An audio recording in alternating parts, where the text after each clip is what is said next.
తెలుగు ప్రజలందరికీ నమస్కారం అండి. నాగబాబు గారికి మంత్రి పదవి ఇవ్వడం ఇష్టం లేని కొందరు పేటీఎం కుక్కలు సోషల్ మీడియాలో తప్పుడు ప్రచారం చేస్తున్నారు. ఇష్టం వచ్చినట్టు మాట్లాడుతున్నారు.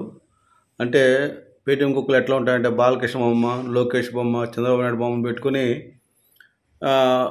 జనసేన పార్టీకి వ్యతిరేకంగా మాట్లాడుతున్నారు. నాగబాబుకి ఎట్లా ఇస్తారు మీరు?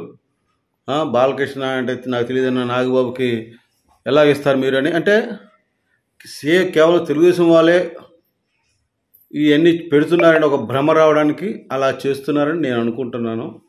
అలా చేస్తే పర్వాలేదు, నేను వాటికి సమాధానం చెప్తాను. ఇప్పుడు అదే కాకుండా తెలుగుదేశం ముసుగులో కాకుండా తెలుగుదేశం వాళ్ళే మాత్రం కూడా ఇలాగే మాట్లాడితే మాత్రం వైసీపీ కోరుకున్న కూటమి విచ్ఛిన్నం జరగవచ్చు. ఇది గమనించాలి, తెలుగుదేశం వాళ్ళు గమనించాలి.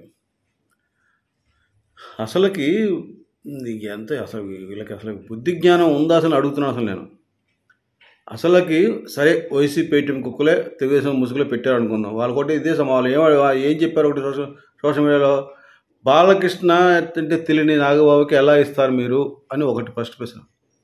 అసలు బాలకృష్ణ అనే వ్యక్తి విలేకరులు పవన్ కళ్యాణ్ గురించి అడిగితే పవన్ కళ్యాణ్ ఎవరో నాకు తెలియదని అన్నాడు. మరి నాగబాబు గారి కోపం రాదా? పవన్ కళ్యాణ్ తెలియకపోవడం ఏంటి? 2014లో చంద్రబాబు నాయుడు గారు పవన్ కళ్యాణ్ గారి ఇంటికి వెళ్ళి అక్కడ లేకపోతే ఆఫీస్కి వచ్చి బతిమాలి బామాలి పొత్తు సపోర్ట్ తీసుకున్నాడో లేదా? చంద్రబాబు నాయుడు తీసుకున్న తర్వాత ఎన్నికలకు వెళ్ళింది, అప్పటికి గెలిచాడు. అందులో పవన్ కళ్యాణ్ పాత్ర లేదా? ఒక్క సీటు కూడా తీసుకోకుండా, ఏం ఆశించకుండా, ప్రతిఫలం ఆశించకుండా సేవ చేశాడు పవన్ కళ్యాణ్ గారు. అది మర్చిపోయి బాలకృష్ణ అట్లా అన్నాడని నాగబాబు గారు కోపం వచ్చి ఏదో ఇంకో సందర్భంలో బాలకృష్ణ ఎవరో నాకు తెలియదు అన్నాడు.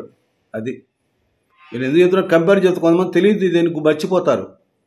అంటే వాళ్ళు లేవలెత్తిన సోషల్ మీడియా ఒక ప్రశ్న ఇది. రెండోది, నాగబాబు మళ్ళా కాపులకి ఇస్తాడు జనసేన పార్టీ వాళ్ళు, ఇది కాపుల పార్టీ కాదా అని ఒకడు. ఏమండి, మీ వైఎస్ జగన్మోహన్ రెడ్డి 100 పోస్టులు ఉంటే 99 రెడ్లకి ఇచ్చాడు కదా. అలాగే ఇక్కడ ఎవరు ఇవ్వలేదు కదా. అన్ని కులాలకు ఇస్తారు, అన్ని వాళ్ళ ప్రాతినిధ్యం ఉంటుంది. కాకపోతే నాగబాబు గారు అనే వ్యక్తి జనసేన పార్టీకి 10 సంవత్సరాల నుండి ఎనలేని సేవలు చేస్తున్నాడు. ఇది వాస్తవం. ఆయన సేవలకు అనుగుణంగా అనకాపల్లి నుంచి పోటీ చేయాలనుకున్నాడు. ఆ విధంగా ఆయన అడుగులు వేశాడు. కానీ కొన్ని పరిస్థితుల కారణంగా కొనతాల రామకృష్ణ గారికి ఆ అనకాపల్లి ఎమ్మెల్యే సీట్ ఇవ్వడం వల్ల ఎంపీగా పోటీ చేద్దాం అనుకున్నాడు. కానీ అది కూడా భారతీయ జనతా పార్టీని తీసుకొచ్చి బలవంతంగా పొత్తులో భాగంగా చేసినందుకు వాళ్ళకి అడిగిన సీట్లు ఇవ్వాలి. అందులో భాగంగా అక్కడ సీఎం రమేష్కి త్యాగం చేశాడు భారతీయ జనతా పార్టీకి. అప్పుడు నాగబాబు గారు కూడా చెప్పాడు, నా తమ్ముడు ఏం చెప్తే చేస్తాను. తమ్ముడు ఆయన లీడర్ అంటాడు, నా లీడరు ఏం చెప్తే అది అనుసరిస్తాను, నా లీడర్ ఏం చెప్తే చేస్తానని చెప్పాడు నాగబాబు గారు ఆ రోజున. ఆ ప్రకారంగా ఆయన కట్టుబడి జనసేన పార్టీకి అహర్నిశలు కష్టపడ్డాడు. పర్టికులర్గా పిఠాపురం నియోజకవర్గంలో రాత్రి పగలు ఆయన భార్య, తర్వాత వరుణ్ తేజ్ వచ్చాడు, రామ్ చరణ్ వచ్చాడు, నిహారిక వచ్చింది, అల్లు అరవింద్ వచ్చాడు, చిరంజీవి గారి భార్య సురేఖ గారు వచ్చారు.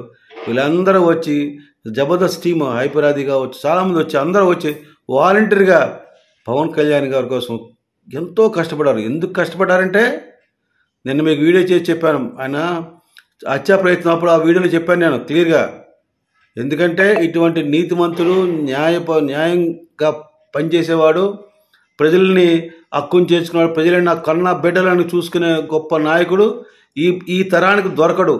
ఒకవేళ ఆయన పొరపాటున గెలిచి అసెంబ్లీకి అడుగు పెడితే ఆయన పరిపాలన చూడాల్సి వస్తుంది.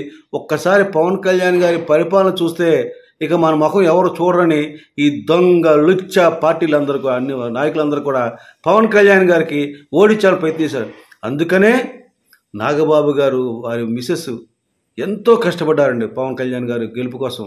చాలామంది ఇన్ఛార్జీలు ఉన్నారు, చాలామంది నటులు వచ్చారు, నటీమణులు వచ్చారు, అందరూ వచ్చి చక్కగా ప్రతి ఒక్కరు కూడా. కాకపోతే పిఠాపురం వాస్తవులకి ఒక్కసారి నేను నమస్కారం పెడతాను. ఎందుకంటే గొప్పవాళ్ళని వాళ్ళు. ఏ రోజైతే పవన్ కళ్యాణ్ గారి పేరు ప్రకటించగానే మేము గెలిపిస్తాం, పవన్ కళ్యాణ్ మావాడిని ధైర్యం చెప్పారు. అదే మాట కట్టుబడి ఎన్ని ప్రలోభాలు, కిలో బంగారం ఇచ్చారండి. ఇంటికి కిలో బంగారం ఇచ్చారండి పవన్ కళ్యాణ్ వ్యతిరేక ఓటు వేయడం కోసం. ఇది వాస్తవం అండి. ఇది నేను చెప్తున్నాగా, వేల కోట్లు ఖర్చు పెట్టారు ఆయన ఓడించాలని. ఎందుకంటే ఆయన గెలవకూడదని. అంత కష్టపడ్డ నాగేంద్ర బాబు గారికి, నాగబాబు గారికి రాజ్యసభ మెంబర్ ఇద్దామని అనుకున్నాడు. అది కానీ ఇక్కడ రాజ్యసభ మెంబర్లో కూడా కొన్ని పరిస్థితులను కృష్ణయ్యకి ఇవ్వడం కోసం భారతీయ జనతా పార్టీ అడగడం వలన ఈయన త్యాగం చేశాడు మళ్ళా పవన్ కళ్యాణ్ గారు.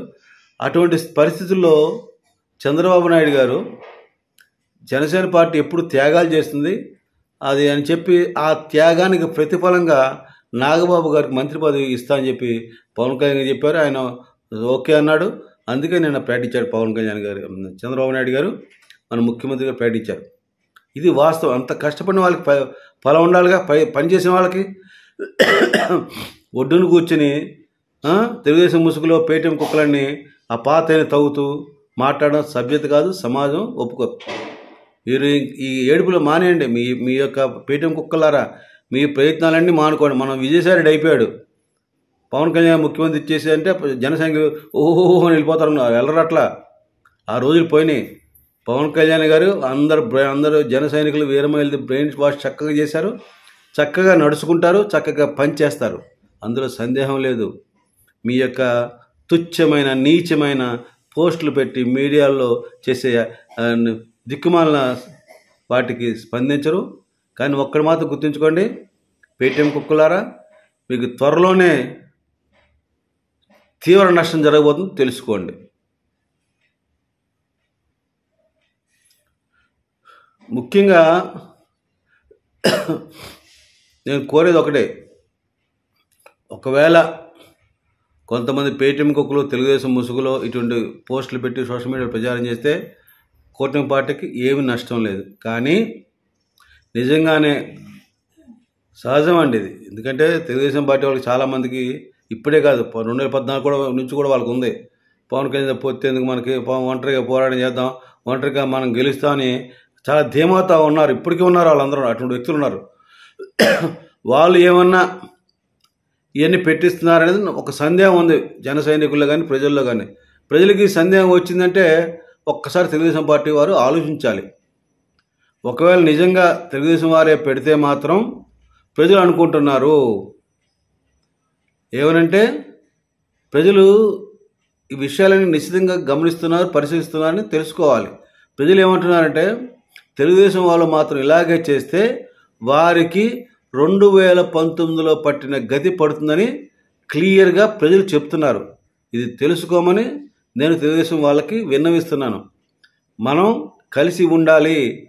పవన్ కళ్యాణ్ గారు పదే చెప్తున్నారు, చంద్రబాబు నాయుడు గారు ఇంకో 10 సంవత్సరాలు ముఖ్యమంత్రిగా ఉండాలి, రాష్ట్రానికి అభివృద్ధికి ఆయన పునాదులు వేసి ముందుకు తీసుకెళ్తారు, వారి అవసరం రాష్ట్రానికి ఉందని పదే చెప్తున్నారు. దాన్ని దృష్టిలో పెట్టుకుని మసలుకుంటే మీకు మంచిది, రాష్ట్ర ప్రజలకు మంచిది, జనసేన పార్టీకి మంచిది. కాదు కూడదంటే మీ ఇష్టం తెలుగుదేశం నాయకులారా. కనుక మీరు జాగ్రత్త వహించి మంచిగా ఉంటే మంచిది, లేకపోతే తెలుగుదేశం నాయకుల తస్మాత్ జాగ్రత్త. నాగబాబు గారికి ఇచ్చినందుకు నేను చాలా ఆయనకి శుభాకాంక్షలు తెలియజేస్తున్నాను. వారి ఖచ్చితంగా మరొక పవన్ కళ్యాణ్ గారి లాగా పనిచేస్తారు, అందులో సందేహం లేదని మీకు అందరికీ వినవేస్తూ సెలవు తీసుకున్నాను. జై జనసేన, జై హింద్.